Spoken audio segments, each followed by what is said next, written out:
Want to plan your next fishing trip without the hassle? FishingBooker.com is the best way to find and book a fishing charter anywhere in the world. Whether you're chasing trophy fish or just looking for a family day on the water, Fishing Booker makes it simple, fast, and secure. With thousands of experienced guides, verified reviews, and 24/7 customer support, Fishing Booker takes the guesswork out of planning. Visit FishingBooker.com and book your trip today.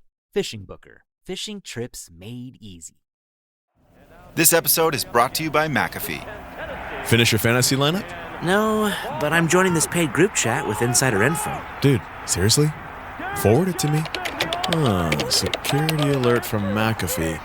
That group's as legit as that knockoff jersey you're wearing.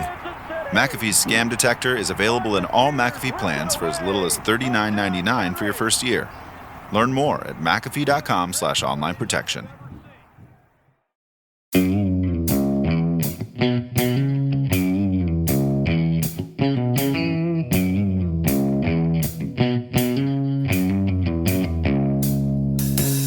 All right, welcome back to the Survival and Basic Badass Podcast, Kevin and Chuck. Well, today we're going to talk about informants and undercover people. And I think in particular, I'm worried about like federal agencies. Now, some of these instances, they'll be like state police and stuff like that. But a lot of it, we always hear these stories about people where there's informants who mysteriously are like persuading people to do bad things. And then they're like, oh, we got you to do it. And right. I was like, how much truth is there to that? You know, that's, I guess, kind of what I wanted to dig into.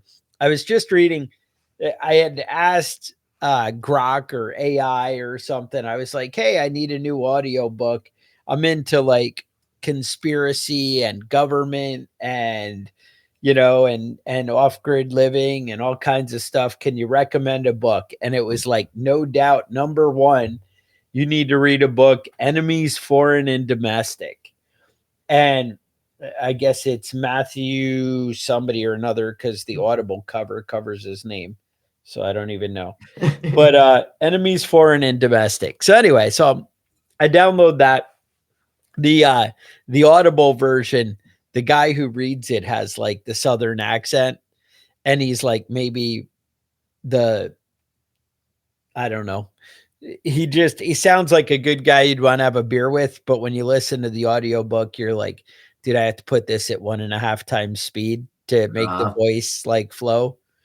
And so I actually cut the time like of the book in half because I had to speed it up to turn it to Yankee speed. You know how that is. So anyway, there's a lot of stories, you know, we think of Randy Weaver with Ruby Ridge, you know, where those guys supposedly came up and were like, hey, can you do something for me?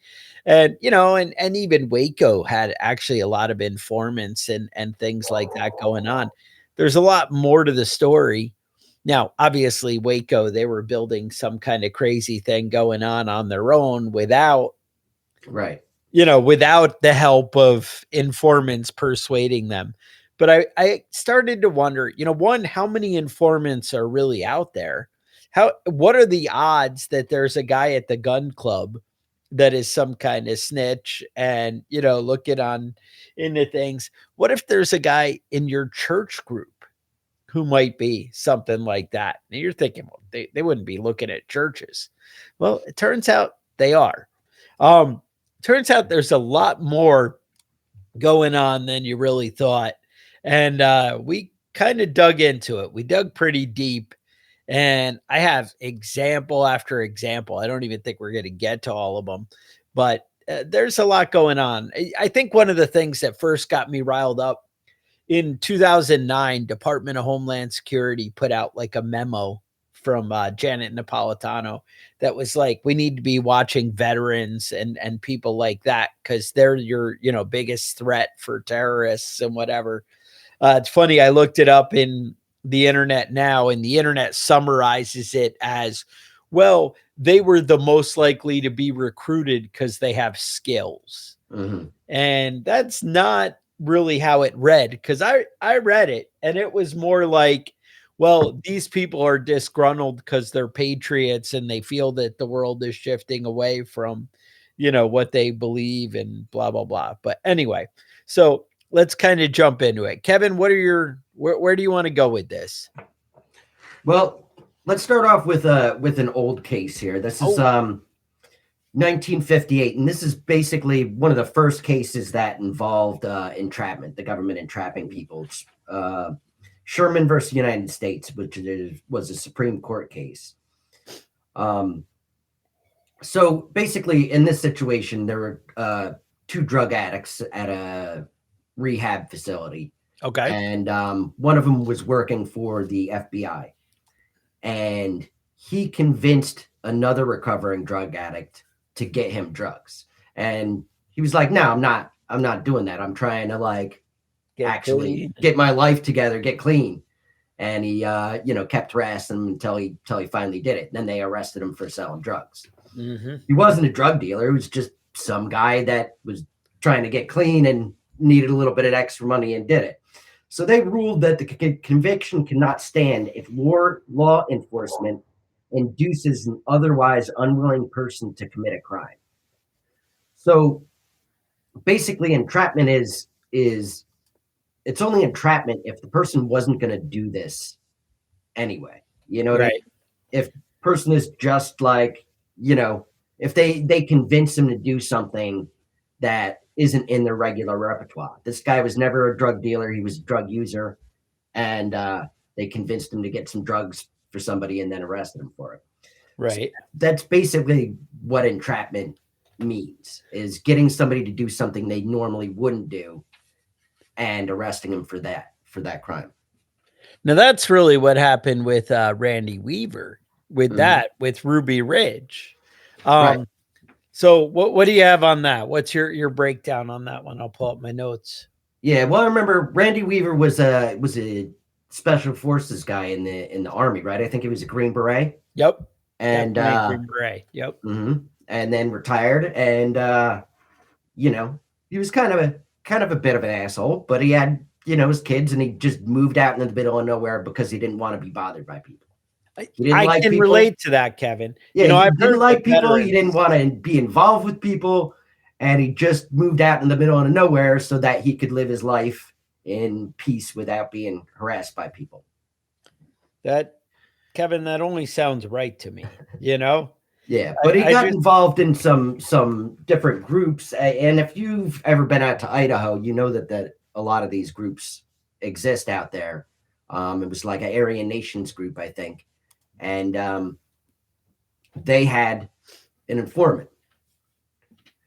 And the informant hired Randy Weaver to saw off, was it one or two shotguns? I think it was several that he delivered, right? Mm-hmm. So he hired him to make these weapons for him. And obviously Randy Weaver lives out in the middle of nowhere. He doesn't use a lot of money, and he doesn't make a lot of money. So he did it because he needed some cash. So that was basically it. And they, put out a warrant for his arrest, and the rest, just spiraled out of control from there. All right. So I was able to dig up my notes. The deal was, it was Kenneth Fadley, or Fadeley, aka Gus Magisano. Mm-hmm. He was a paid ATF confidential informant.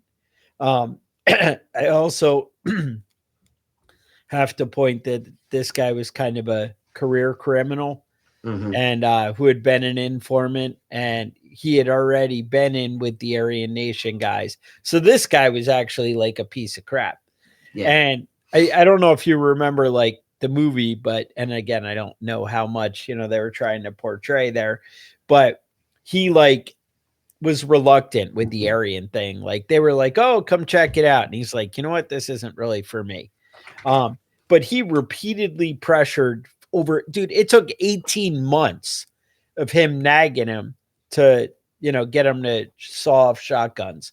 And so he did shorten two shotguns, but he basically just sold them to him rather than taking the guys and doing it.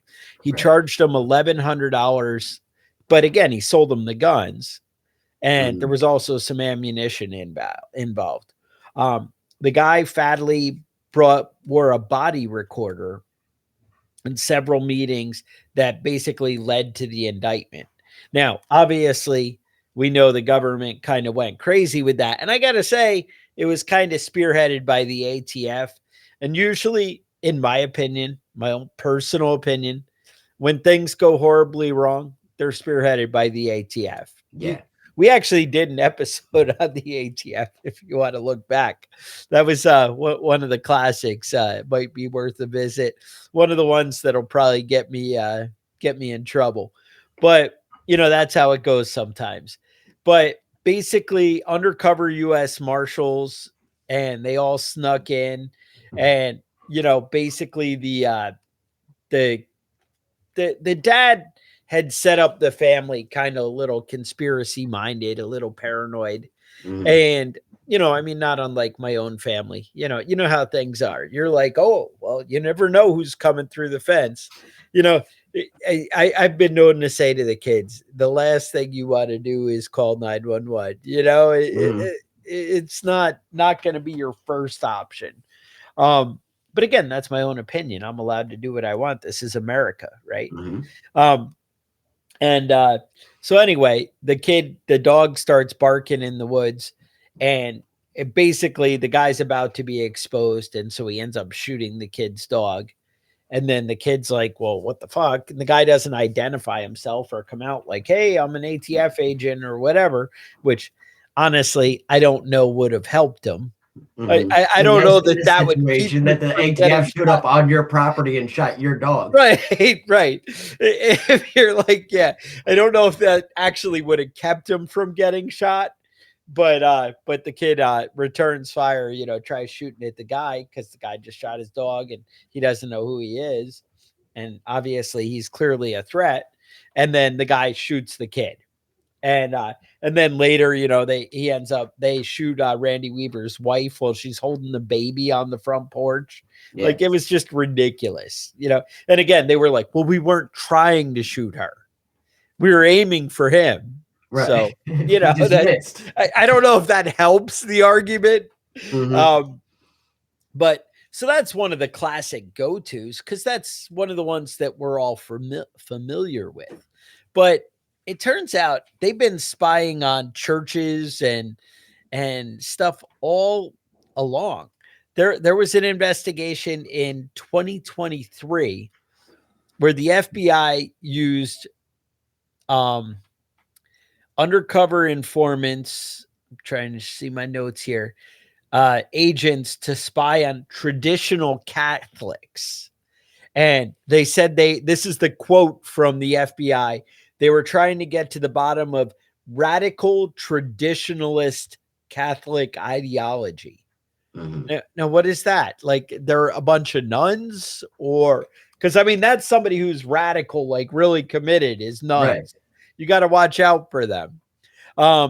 They singled out people who went to Latin mass, because if you're going to Latin mass, You're serious. you're serious and you're just a little too committed. So they said it intended to use local religious organizations as an avenue for tripwire and sources of development. And they wanted to enlist Catholic houses of worship as sources to monitor and report on parishioners. Like, to me, what the hell? Dude, this is Mhm. America. That sounds like some KGB, some kind of Stasi. Right. Like, that's not good, man. You can't have that. And because of the Catholics, I mean, I know you could be like, well, in Ireland, remember they had those bombs, and Irish people are Catholic, Right. so I see a connection. Mhm. Like, I don't like. Is there just a lot of Irish people in the Catholic Church, and they're like, oh, they do that kind of thing? I don't understand it. I probably I shouldn't. don't, I mean, in my day-to-day life, like, my fear of being attacked by crazed Catholics it's not high on the list. No, they might. I can't even. I can't even go there. So, the Guardian reported between, dude, I tried to find like numbers of how many informants there are out there. Like, how prevalent is this? You know, that was always my big worry. So the Guardian reported between 2000 and 2010, that's a big window, the FBI had roughly 15,000 paid informants. Now, these aren't undercover agents, and it's not people who are coerced. Right. It's not like, hey, look, we know you do bad things. We're going to arrest you. I'm watching that show with Stallone on Paramount, whatever the heck it is. I don't know that one. I don't know. He's like a mob boss. And Okay. they're like, basically the FBI like blackmails him into going after a bomber or something. I'm probably ruining like a little spoiler there. Yeah, But since come I on, didn't man. tell you the name of the show, then you're probably all right. It's all right. But basically the whole undercover informant thing, a lot of it's through coercion. It's like, oh, I'm going to arrest you if you don't do this. Right. And Right. that's, come on, really? That's just fucked up. But so I got to say, so between 2000 and 2010, I got to say, in my mind, that number's only gotten bigger. There's no way that number went down, right? Mhm. That's, I don't know. But all right, so here's another one I got for you. This Governor Gretchen Whitmer, between 2020 and 2022, there was a plot to kidnap her. Right. I Now, remember this that. is a little crazy because the FBI used informants with aliases to attend the meeting and monitor ready for the group, the Wolverine Watchmen. Okay. All Now, right. they ended up arresting 14 people. I believe 9 were convicted and 5 were acquitted. But now this is again back to yours, the whole entrapment kind of thing. Mhm. So basically, they had, dude, it was a like elaborate plot. They spent like $8,000 buying supplies like bombs and explosives and tasers and like all kinds of weird stuff, right? Let me see. I have like a lot of good details here. So basically it was in Grand Rapids in the guy's basement, and they said they met in his basement where they went through a trap door. Mhm. And I think it's one of those like Bilco doors, they call it. They go down to the basement because like that's where you load in the water heater or the furnace stuff. A lot of Mhm. people have those in the north. But when you say a trap door, that sounds a lot, Sounds sneakier. that's sneakier, that guy. And they said the main guy, Fox, was a snatch and grab man. Okay. And he was gonna grab the fucking governor. And that was a quote. You're They a discussed, snatch and grab man. Is that like a profession? I guess Like he's got experience and just snatching and he was grabbing gonna people? storm the Capitol and take hostages was his plan. But Okay. they gave it a lot of thought, and they firearms training, combat drills, and they practiced in a kill house. I don't know what a kill house is, but I feel like I want one. Yeah. Like Yeah. to That's practice in a kill house. That that's sounds pretty dope. awesome. I mean, dude, you're a hardcore if you do that. They tested IEDs. One successfully detonated with shrapnel, Kevin. Nice. Terrifying. $4,000 on explosives, tasers, and tactical gear. And they emphasized they wanted 200 men to work this mission, but they ended up rounding it down to a clean 14. Okay. Kevin, you got to keep your operation small, just 14 people. That's right. And That's right. 200 that's a yeah, lot of informants. so they to bring in load in. informants, and they end up in October 6th. It was actually like the night of the 6th, so into the 7th. The group met to divide up gear and pool the $8,000 that they came up to buy more explosives. At that point, the FBI arrested them for probable cause, and basically it got even crazier. Like there was discussion, they were going to kidnap the governor, bring her back, and either assassinate her, or they were going to put her in a boat and leave her in the middle of the lake. I mean, it could go either way, Kevin. Yeah. Yeah. Because they were going to torture her, and either way, they were going to. And check this out. The reason for all this chaos, they didn't like how strict she was with her COVID-19 regulations. I think you're seeing what happened. Makes sense. Now, here's where it gets crazier, though. As the trial went on and they got to the bottom of it, 2024, the LA Times, or the New York Times and the LA Times, actually got to analyze the FBI tapes. And they said that it really seemed like a setup, and that most of the evidence pointed to the fact that it was the agents, like that people were going to walk away from it like it was a dumb idea, but all the informants were like, yeah, let's keep doing it. And it was all coerced into a big, Governor Gretchen Whitmore. And it was pushed into a big thing. It was crazy. Yeah, no, I remember that night. A bunch of people went to jail for it, but it really seemed like it was an operation planned by the FBI, and they just drug a couple people along and got them for the whole thing. Yeah. Now there's a lot of this has been going on a long time. That sort of shit. Yes. So between 2011 and 2014, the ATF ran something called fictional sting operations. Basically, engaged in a campaign of sting operations in which individuals were enticed to participate in a gun and drug-related crimes against fictitious stash houses for which they were arrested. So basically what they were doing was they're convincing these guys that there is a stash house that the ATF owned that was full of drugs. But did they say that the ATF owned it, or did they say no? They didn't know. Yeah, this was supposedly a drug dealer's house.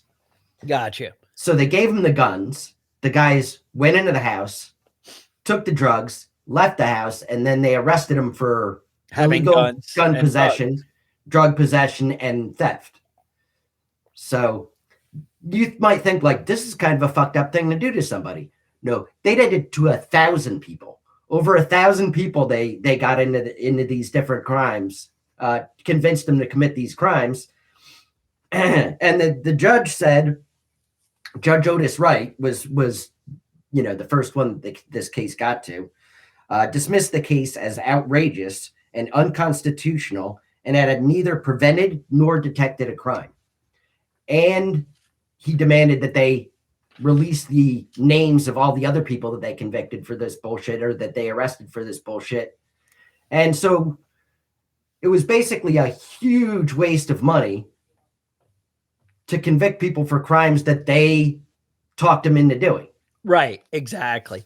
Like the guy's like, hey, I could just keep sitting here smoking crack, or we can go try and knock up that place because you just handed me the gun and said, hey, go do it. And I'm high on crack. So, obviously I'm not making good decisions right now. Right. Now the Judge Otis Wright, this was the judge we were talking about, in his decision, quoted James Madison during from the Federalist Papers. He said, in framing a government which is to be administered by men over men, the great difficulty lies in this. You must first enable the government to control the governed, and in the next place, oblige it to control itself. Oh, well, that's meaning that the government is not controlling itself. That definitely sounds accurate there. Later, I got another one. Now you're saying, Chuck, this stuff happens in the past, but now we're modern and we don't do those things. But let me take you back all the way back to February 2025. There's a guy, Brandon Russell, 29 years old, found guilty. So I guess the trial ended in 2025. So it was probably a year or two before that, right? So he had a plan. And it's just kind of radical. And obviously this guy, it's kind of a good thing they caught him if he really was planning it. But again, I guess that's the whole thing, right? It's all the prepper novels and the crazy conspiracy that we read. Like maybe I'm crazy. I can't be sure, right? I mean, Kevin, you have insight here. I mean, does a crazy person know that they're crazy? Exactly. That's the whole thing. So anyway, turns out that I feel like, you know how you've heard the term black flag incidents, right? Right. Like where the government goes and does something and then it's like, look, there's a big problem. We need more control. People always say September 11th. That was one of these things that, some people believe we allowed it to happen. Some people believe we caused it to happen. And some people believe that it was just, we were just blindsided by the whole thing. There is a lot of evidence you could get into, all kinds of different ways on that. But that's basically what a black flag incident is when you think that the government had a hand in it to basically get a reaction. And you're like, well, what possible reaction could they be after? And that's where you get things like the Patriot Act, right? You get big steps on government control and they make big leaps on that kind of thing. So this one, I guess the reason it stuck out to me felt like a black flag kind of operation of we need more surveillance and more government control. But they always say no opportunity should go to waste, Right. that you need to seize on these things. And maybe there is crazy and bad out there. And the government is just saying, see, I need it. You got to give me more. And they're just opportunistic. And maybe these people really are crazy. But I just feel like these informants may be stirring the pot a little bit.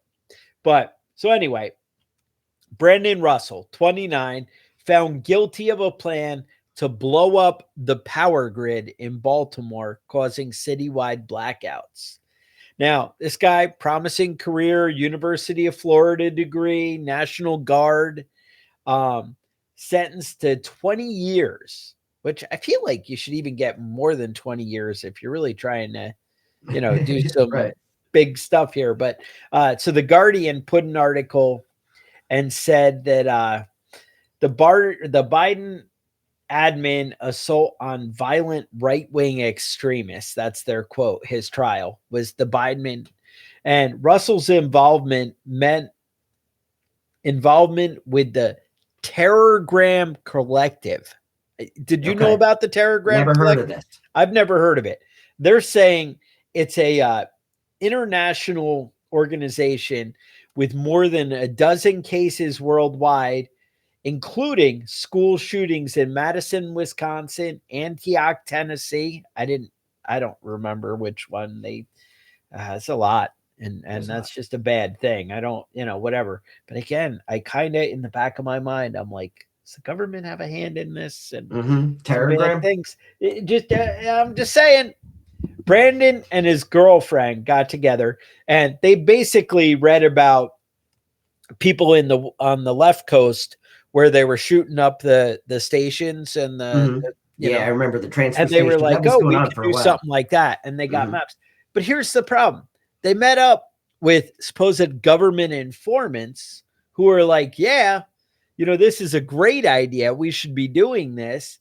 And they were like, you need to go buy a high power rifle. That's how you're going to do it. And you need to shoot up the stations. And they were like, oh, yeah, okay. And so the guy's girlfriend, his name is Sarah. And they were like, Sarah, go buy a high power rifle. And she goes in and fills out the paperwork and is like, hey, let's do this. And they're like, whoa, wait a minute, my friend. You're a convicted felon. And It always gets you, who is it, because Kevin, I thought guns were so easy. Anybody could just walk in and buy one. No, you not if you're a convicted felon. No, my friend, no. So that's okay. And now, mind you, this is their buddy Teddy K, who was, tried to get her to go buy the gun. And Teddy K is an FBI confidential informant. Now, I don't want to give out any, now you're going to like this. They should have known that Teddy K, they came up with the name because it's like short for Ted Kaczynski. Ooh. See what they did there? Those FBI guys can be real sneaky. And Teddy, in real life, was a former federal contractor. And I bet you they were like, oh, look, you're doing something shady. Now we're going to use you.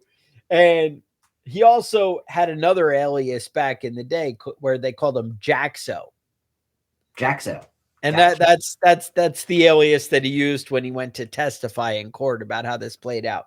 So anyway, Sarah gets denied for buying a rifle. And they're like, no, it's not going to happen for you. He's like, don't even worry about it. We can make one with a 3D printer. Let me buy a 3D printer, help you make it. And, obviously I'm going to have to show you because I don't want to make it. I mean, I'm going to have to talk you through it. And then we're going to go and do this. Now, and then at the last minute, they're like, I'm the government. And then they all come in and they whatever. So then they go to trial.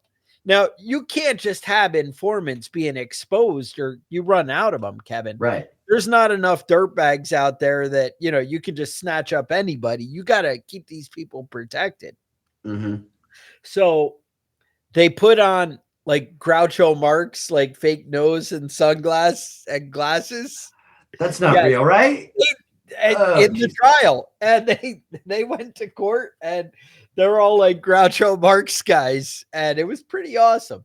I always like when you see the news documentaries and the guys wearing the ski mask and is like, and they change his voice. Change the voice changer. No, I mean, that sounds like a fun trial. Honestly, I kind of Brandon Russell there. You can kind of get to the bottom of it. So, I mean, that's now let's circle back. I mean, one of the other ones where you think about confidential informants, we heard a lot about January 6th, right? Remember when Trump sent everybody and went all crazy? That's an open to interpretation thing there. I'm just saying of whether it was him definitely directing them or not. I know Kevin and I have mixed opinions on this. That's okay. Turns out in a civil society, we can have debate. I remember there's one guy during January 6th that was directing people to do stuff. And then they didn't charge him with anything. And everyone was saying he was like an informant and an FBI agent shit. And he's kept coming out and be like, no, stop slandering me. I was definitely into it. And then they ended up arresting him. So it wasn't an FBI. That guy specifically wasn't an FBI informant, but I forget what his name is. So they kept saying, oh, we don't have any agents there. There's nothing. And, and the FBI, that was the big conspiracy though, was, they have FBI plants in there and whatever. So it turns out now that all the investigation's done, I still don't know what's true, but the reports say officially there were 26 FBI confidential human sources. Okay, so not agents. I did not say agents. Right. So that doesn't mean there's agents out there going, hey, do this. That means that they went over and they were like, hey, I see you smoking crack.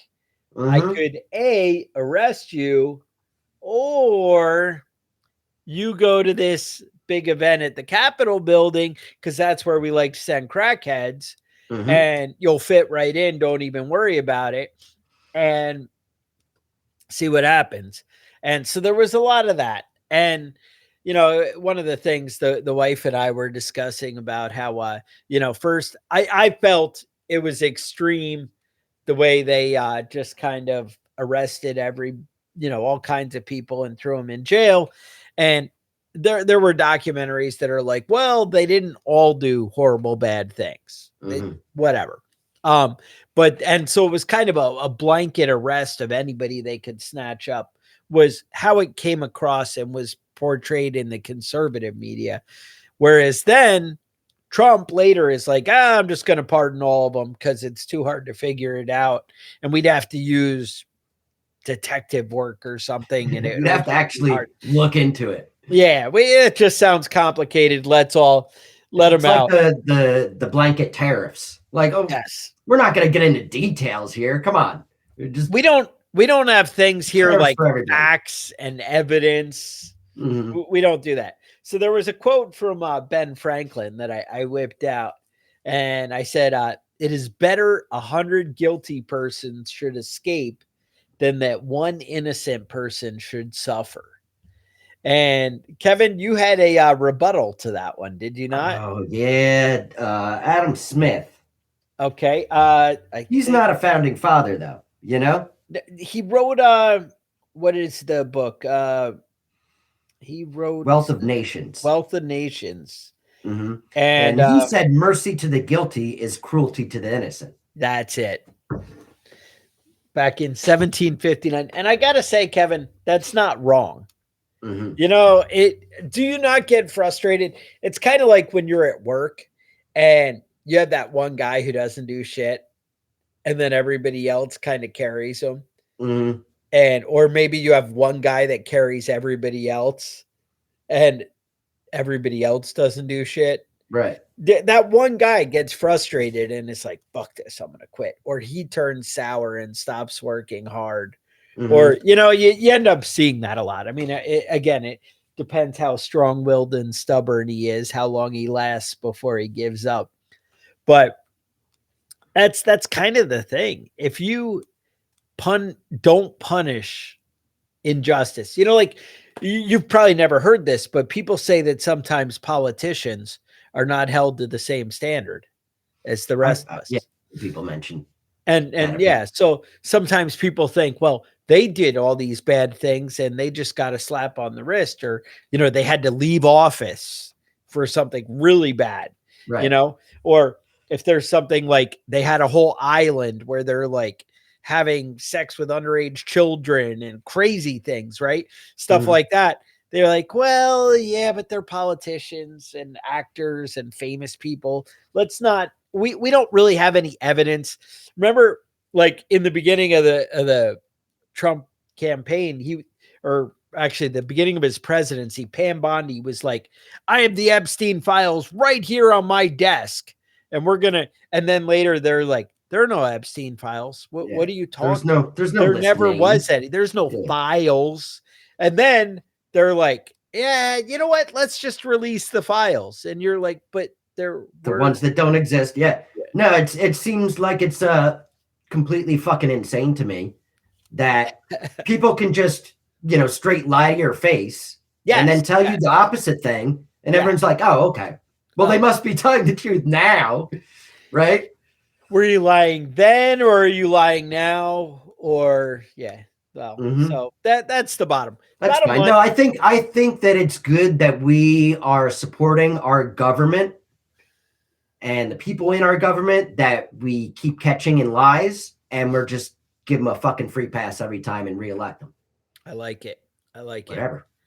So that's one of the things. So the bottom line is it makes it hard to trust or to whatever. But man, you know, more and more, that's the thing that makes me think I need to just keep my mouth shut and go bury my everything in the woods and just hide and just stay away from people. And then turns out, Kevin, there's drones. There's surveillance planes. There's no getting out of it, dude. There's no getting out of it. It's just. Do you remember when it was kind of crazy? They were using drones to like spy on people overseas, and we were like, "Wow, that's wild." And then it turns out like, oh, they're doing it here too, and they're spying on you. Dude, I love how much money I pay in taxes to pay the government to spy on. Yeah. And exactly. it just feels a little unreasonable. You feel like, they're kind of, you know, my cell phone possibly could be used as a listening device. Turns out the GPS, I'm paying the money to carry the phone to record me and you're like, well, Chuck, they're probably not listening. But all I know is when I was in the Navy, they always used to say, hey, you know, people are reading your emails when you send them out of here. And everyone would be like, yeah, I don't think so. I've seen the emails. I'm just saying. Read them, huh? I've read the emails. So I'm just saying, just because you think it's not true doesn't mean, you know, it's one of those things. So, and maybe there's not some dude on a microphone somewhere listening to every one of your phone calls. They're just recording them. AI is really good at that. Yeah, It they can just store it put until they need it, and then they look it up, and then they listen to it. And, I mean, maybe for every little bit of AI we pay for us, we're paying for a little for the government to kind of keep an eye on it. Just saying, that was maybe a thing. So anyway, like, subscribe, all that stuff. You have thoughts, concerns, put it in the comments. Send us an email at preppingbadass@gmail.com. That would be the way to do it. Otherwise, I would say stay safe, and we will talk to you guys next week.